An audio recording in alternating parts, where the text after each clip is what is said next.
Provoziert haben sie mich. Meine Fantasie ist gleich mit mir abgefahren.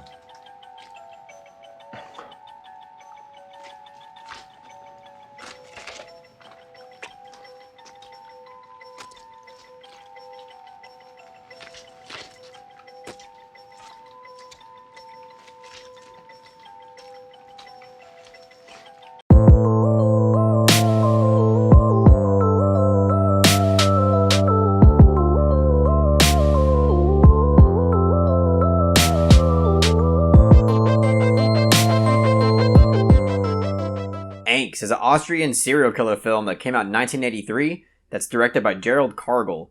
So Angst was the winner of last week's patron poll. That was the closest patron poll that I've had in a long time. It was battling it out between two different films. It was The Seventh Seal and The Host that it was kind of battling with because they were all tied at one point. And eventually somehow Angst just got one vote more than all the other films. And it ended up winning.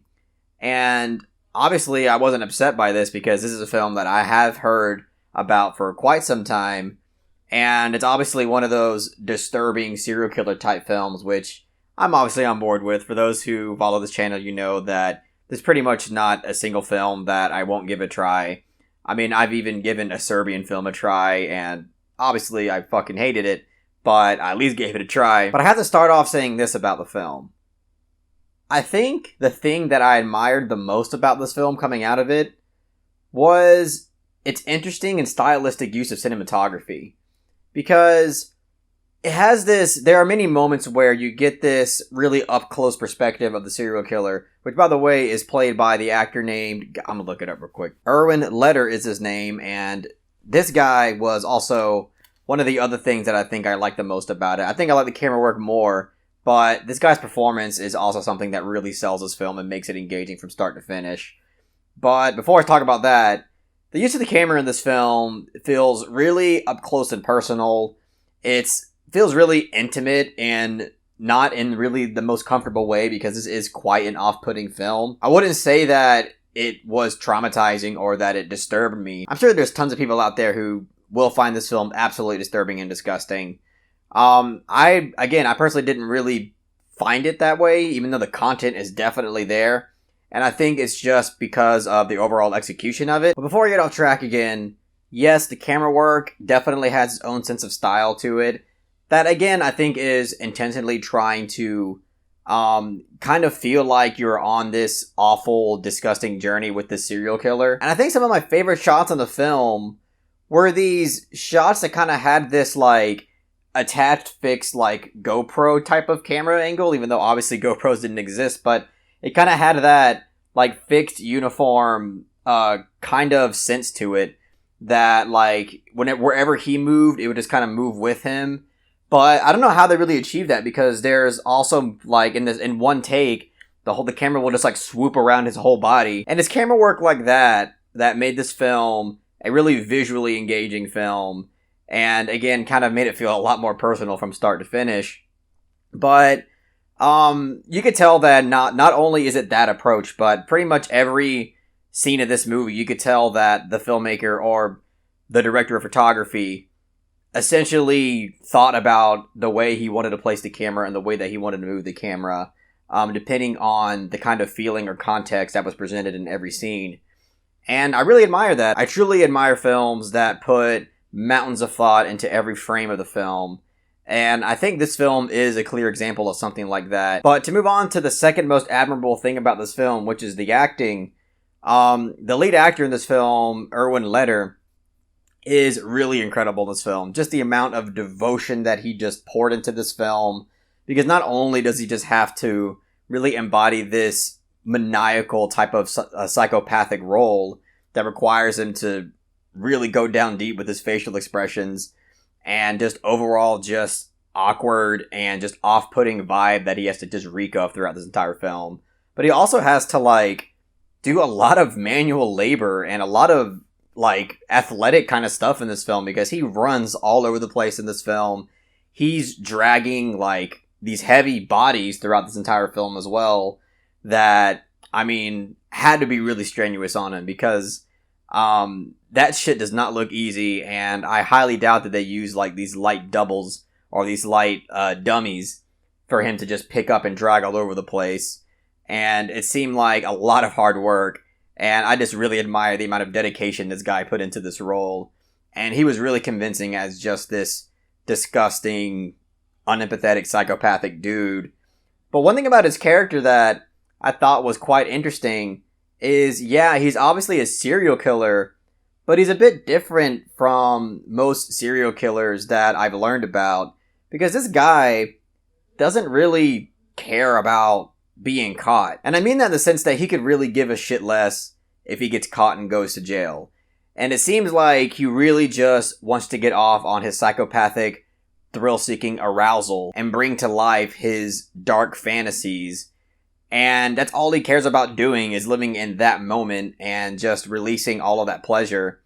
And yeah, it's awful and it's gross, but it's kind of different in the sense that most serial killers that I learned about, you know, they like to have a chase and they like to kind of be secretive, and they definitely want to go a long time not being caught so they can continue doing this. But this guy he just lives in the moment, and every new thought that he has, he just wants to roll with it, and every new desire he has, he just wants to do it. And he definitely doesn't mind being caught in the sense that he actually gets some sort of arousal from it. And I just thought that was a bit different from what I was expecting, because that's not usually the norm, especially when it comes to serial killer movies. This film also is narrated through the mind of the serial killer throughout the entire film, which was something that I was kind of on the fence about as it was occurring. But I think by the end of it, it was a really interesting stylistic choice, and it's definitely intentional and purposeful for what the film was going for, because it's definitely trying to establish and convey that, you know, this guy, this absolutely sick and twisted guy, is a product of just horrible nurturement.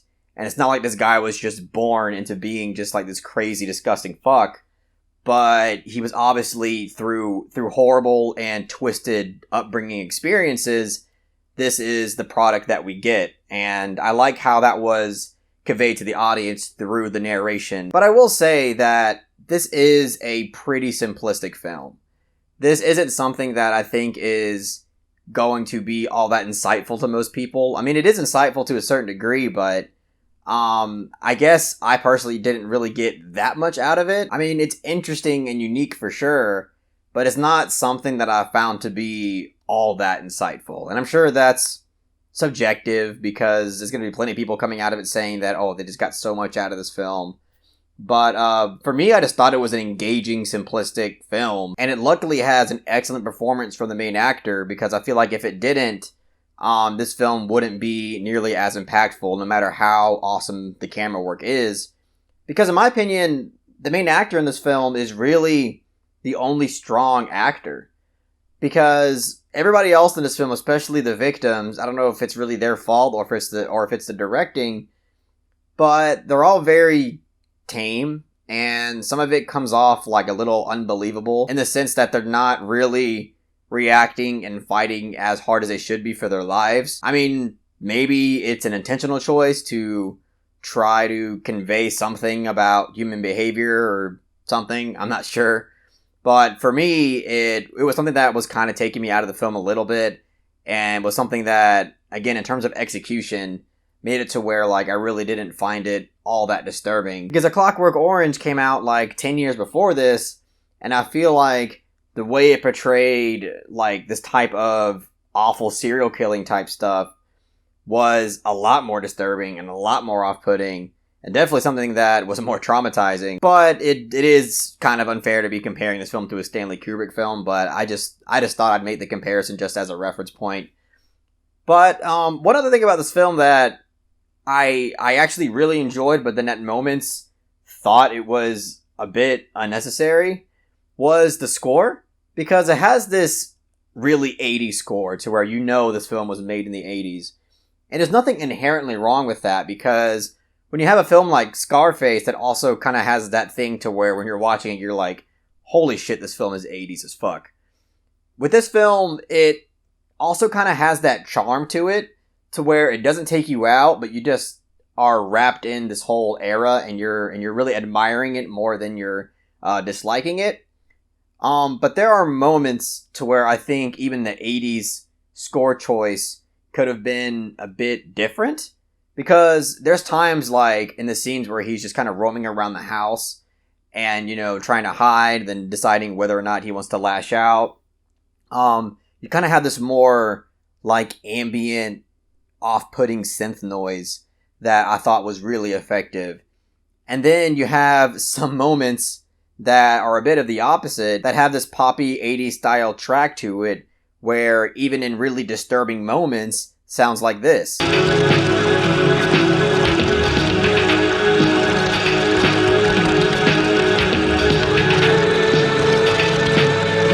I found it more fun than anything, and I doubt the film was going for fun.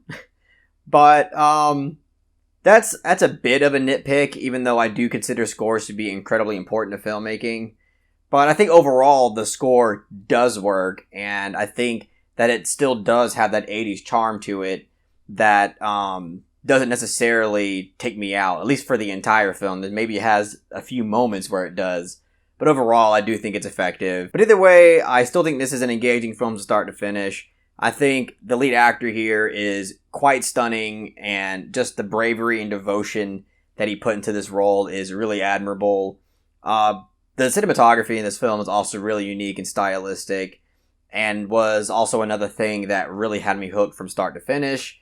So with all that being said, I'm going to give Angst a 7 out of 10.